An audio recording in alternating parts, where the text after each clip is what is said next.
एक यूरोप का आदमी था, वो बहुत अमीर था। वो मरते समय घर वालों को कहा कि मैं एक वसीयत लिखा है, वो मुझे पढ़ने को मिली उस दिन। पूज्य नारायण स्वामी जी कह रहे हैं उसमें कोई रुपया पैसा की वसीयत नहीं थी। उसने एक बहुत मोटे अक्षरों में शब्द पूरा खाली, पूरी डायरी खाली, केवल एक शब्द, और कहा मैं ये वसीयत आप लोगों को लिखकर, time is money in the world. सही शब्द है कि गलत है? वो वर्ड होगा, हाँ, क्योंकि ज्यादा पढ़े लिखे। Time is money in the world. दुनिया में सबसे बड़ी संपत्ति समय है। दुनिया में सबसे बड़ी संपत्ति समय है।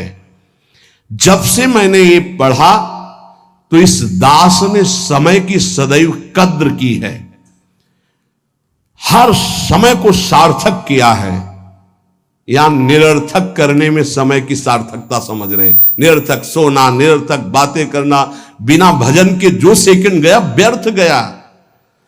बहुत सुंदर बात है। जिसने समय की कीमत पहचान ली वो सबसे बड़ा संपत्तिवान। Time is money in the world. संसार में समय ही सबसे बड़ी संपत्ति है।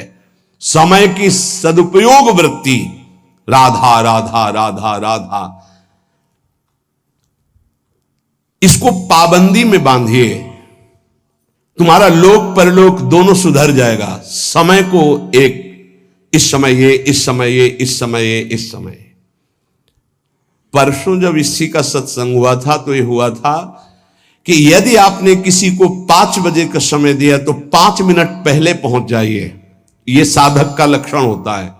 अगर 3:30 बजे से वाणी पाठ होता है तो आपको यहां 3, सवा 3 बजे ही उपस्थित हो जाना चाहिए। आप सर्वांतर्यामी भगवान के द्वारा दिया हुआ दिव्य मानव देह और दिव्य सत्संग और इसको दिव्य बनाने का अवसर खो मत। नहीं, ये सोने के लिए नहीं, ये व्यर्थ के लिए नहीं, ये मुंह दिखी करने के लिए नहीं है, ये अंता से पालन करने के लिए है। जब से मैंने ये शब्द पढ़ा था time is money in the world, तो अपने जीवन में कभी 1 मिनट भी व्यर्थ नहीं खोने दिया। 1 मिनट भी। देखो, यही लगन नींद पर विजय प्राप्त करवाती है। यही लगन कि मुझे समय बर्बाद नहीं करना, जितना अधिक से अधिक भजन।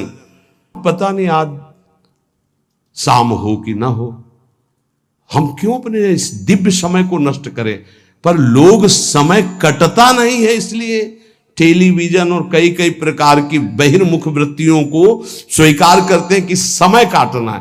बोले समय नहीं कटता। और सही पूछो तो भगवान से मनाया जाता है कि नींद ना आवे, कभी ये रात्रि ना हो, इसके लिए कि मैं रात्रि हो गई तो 10 घंटे 8 घंटे सो रहा हूं। नहीं, रात दिन भजन, जाना है यहां से।